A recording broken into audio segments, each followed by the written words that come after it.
ko lang malaman from you, no?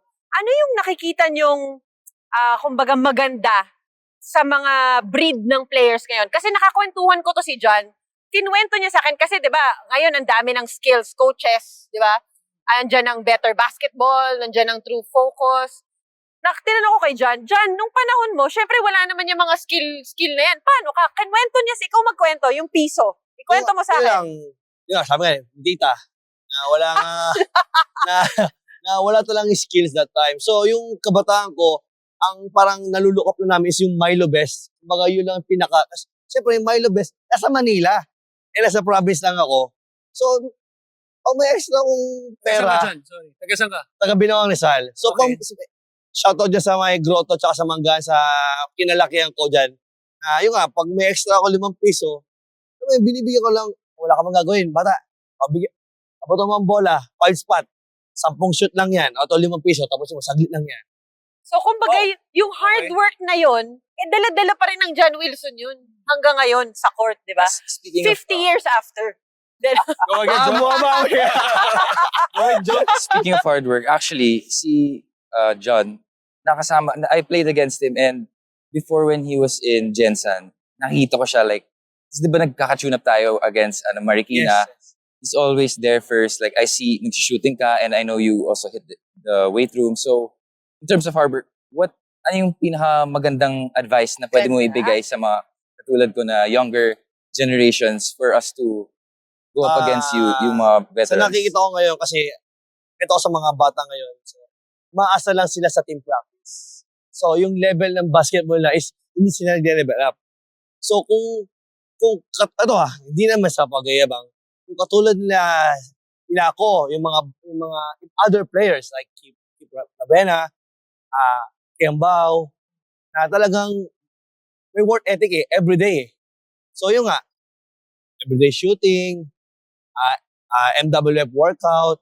So, doon tataas yung level ng ng basketball mo. Syempre, at that time na naglalaro ka ng basketball, pag hindi ka nagpapakondisyon, mabilis ka mapagod, hindi ka makapag-isip. So kung may ganun kang work ethic, so alam mo yun, Natural lang sa'yo. Natural lang. Yung iba, pagod na, ikaw, nakakapag-isip ba kahit pagod ka na. Kasi nga, you have work ethic eh. Start with the practice, then into the game. And for you, JV, I know it's your first time here in MPBL, but I've been watching your games in PBA and your previous. What's your parang biggest secret para sa longevity? Ganda! Diba? Yun, magandang question yun. One thing for sure, preparation. Pinaka-importante. Prepare your body, physically and mentally. Hindi natutunan ko all throughout the years. I watch all the veterans na mga nauna sa akin. Sa team. Hindi ko daw. Of course. Nakatingin na ako. Nakatingin na ako. Ay, grabe. Si Cyrus yata yung sasabihin mo. Isa yun sa mga naging teammate ko before sa Alaska, especially sa Alaska. And not only all the teams I have been through. Nandyan sila Contiveros, Sanitos. Kuya Dondo, nasa MPBL din yan. Yes, Eric Meng. Before that, I got Will Antonio. Makikita mo how they take care of their body, how they prepare for practices, and how they eat. Napakalaking bagay yun. And actually, nung una, hindi ko pa talaga parang iniisip yun, yung mga game prep, pre-season training. I was just like really playing basketball, doing extra work. Once the season is gonna start, parang ganun. Then I realized watching them na hindi pwede yung ganun. Mas yung mga injuries. Then I learned to do that, yung mga extra works before practices, before pre-season start.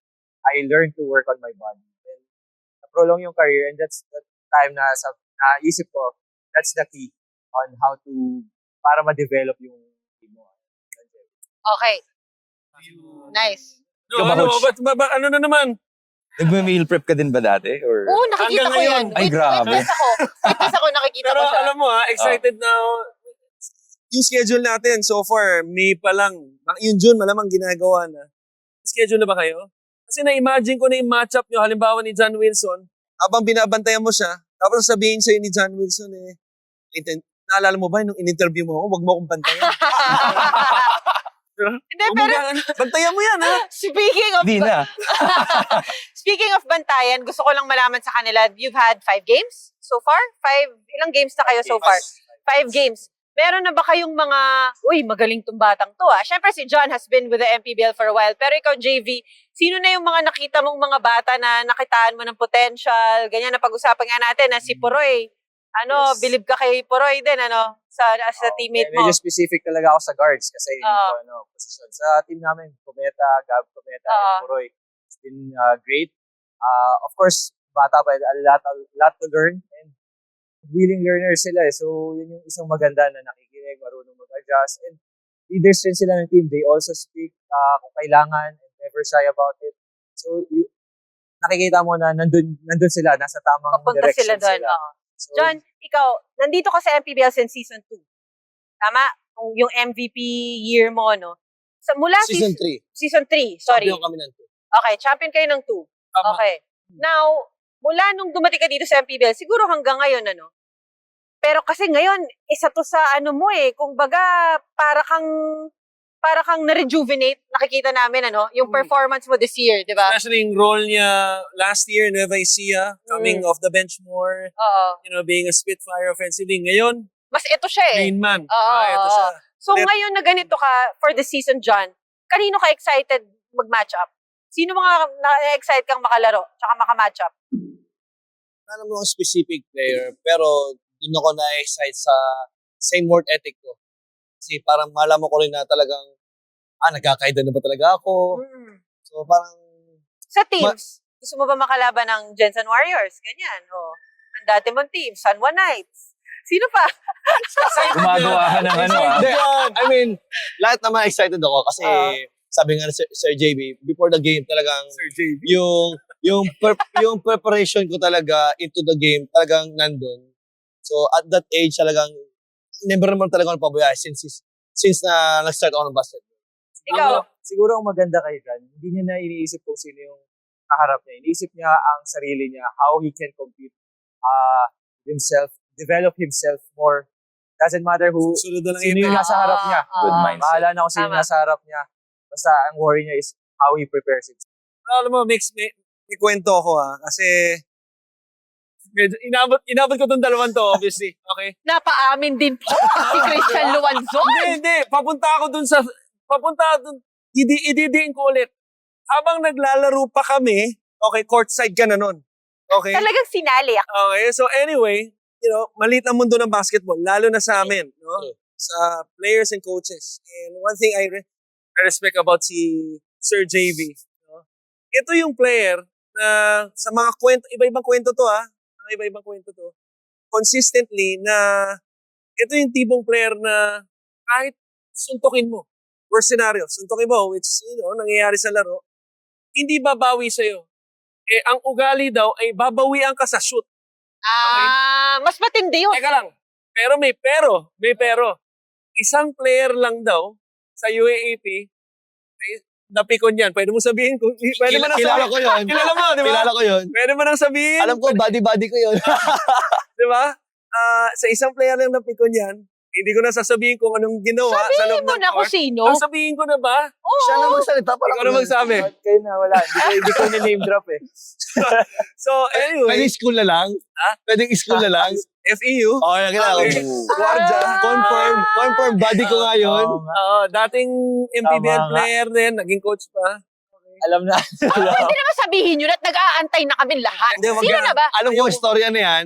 Ayaw niyang bumawi. Ang sabi niya, I think kay Rico, idadaan ko sa screen, bigyan mo. Yun ang narinig ko kwento. Yun lang ang narinig ko kwento. Okay. Yan, ngayon ko lang narinig yan. Okay. Teka lang, rebanse ba to? Balyahan. Rebanse to. Rebalyahan. Rebalyahan ito. Sige, kwento ko na ako ano yung nangyari. Okay. No, my point is, Sige. my point is, ganyan klaseng tao, no? Ganyan klaseng player si JB. No? Pero, kumbaga, before he gets to that button, ika nga, na mapipikon siya, alam mong matindi na yung ginawa mo. Kumbaga, malala na. Oo, matindi na Pares yung pala ginawa kami. mo. So, sige, Okay. JB. Hindi ka ganun. Kung gusto mo ikwento, it's up to you. Siguro ang una doon, parang the line has drawn. Yun lang naman. Correct. Yeah, that's what I mean. So, nangyayari ito obviously before pa nangyari na syempre physical na sa akin yung laban, okay lang sa akin physicality. Pero pag may kasama ng ganon, iba na yon. And isa yun sa mga nangyari, pero it's more on, ginanong ko na lang sa mukha. Yung talagang tinuro ko yung mukha. Pero ngayon, okay na kayo. Okay na. Wala na. Kilala ko. Pwede sabihin nyo Wala na na kung yun. sino. Okay na Kasi naman to eh. Sabihin nyo Naghuhulaan naman tayo na. eh. YouTube naman. Alam niyo naman kami mga bata. Makikita nila sa YouTube yun. Pero, Hindi Ay, namin namin alam doon. yan. Hindi namin alam yan. FU versus Di mo alam? Hindi nga. pero, 1992 ka pa sa Hoy, outside eh. hindi, excuse me. Ano na pero nga, yung sabihin ugali nyo na lang na Hindi mo matatapos talagang hindi ang ako taping bumabawi or anything. I really just show it in the game. Correct. Yun lang talaga. And that's, Yun talaga shout out sinasabi talaga nila. sa dad ko na ito yung in-instill sa akin. Whatever kung anong gawin sa'yo ng kalaban, gawin mo sa hard work, sa sipag, and sa smartness kung ano man ang laro kailangan. So, effort and everything, doon ko lang binabawi. Pares talaga kami. Hindi bumabawi. Yan. Kung di ka pa nakasubscribe, ano pang hinihintay mo? Bawat episode, bawat laro, bawat kontrobersya sa MPBL, nandito kami para harapin lahat. Hanapin ang Rebanse sa Spotify, Apple Podcasts, at YouTube. Kung may gusto kang sabihin, may issue kang gustong harapin, o may Rebanse ka sa sinasabi namin ngayon, mag-subscribe, i-share, makiisa sa usapan.